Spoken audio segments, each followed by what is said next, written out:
ত্রয়োদশ জাতীয় সংসদ নির্বাচন ও গণভোটের তফসিল সহ বিভিন্ন বিষয় পর্যালোচনা করতে নির্বাচন কমিশনের 10ম সভা। অংশ নেন সিএসি সহ সব কমিশনার। ভোটের নানা সিদ্ধান্তে পৌঁছাতে এএমএম নাসিরউদ্দিন নেতৃত্বাধীন কমিশনের সময় লাগে 5 ঘণ্টা। সভা শেষে কমিশনার আবুল ফজল মোহাম্মদ সানাউল্লাহ সংবাদ সম্মেলনে জানান, চলতি সপ্তাহেই তফসিল হবে। এর আগে প্রথা অনুযায়ী রাষ্ট্রপতির সঙ্গে দেখা করবে কমিশন। শীঘ্রই আমাদের ত্রয়োদশ জাতীয় সংসদ নির্বাচন এবং গণভোটের তফসিল ঘোষণা করা হবে। যেমনটি আমাদের মাননীয় প্রধান নির্বাচন কমিশনার মহোদয় বলেছেন, এই সপ্তাহের মধ্যেই কোনো এক সময় আমরা তফসিল ঘোষণা করব।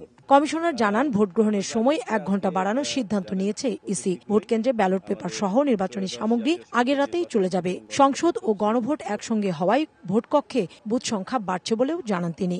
সামগ্রীর ব্যাপারে আলোচনা হয়েছে, আমরা সিদ্ধান্ত নিয়েছি নির্বাচন সামগ্রী আগের মতো আগের রাতেই সকল কেন্দ্রে পৌঁছে যাবে, ব্যালট পেপার সহ। আমরা ভোটের সময় 1 ঘণ্টা বাড়ানোর সিদ্ধান্ত নিয়েছি, সকালে আধা ঘণ্টা এবং বিকেলে আধা ঘণ্টা। অর্থাৎ এখন ভোট শুরু হবে সকাল 7:30টায় এবং চলবে বিকাল 4:30 পর্যন্ত। ভোটে জাতীয় পার্টি অংশ নিতে পারবে কিনা এমন প্রশ্নের উত্তরে কমিশনার জানান, নিবন্ধিত সব দল অংশ নিতে পারবে ভোটে।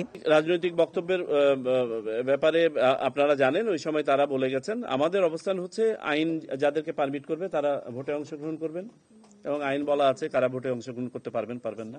বেসরকারি প্রতিষ্ঠানের কাউকে আপাতত নির্বাচন কর্মকর্তা হিসেবে নিয়োগ দেবে না ইসি। সোমবার থেকে পোস্টাল ব্যালট ছাপানো শুরু হবে। পরদিনই বিদেশে পাঠানো হবে ব্যালট। প্রতিবারের মতো ভোট গ্রহণের দিন সাধারণ ছুটি থাকছে।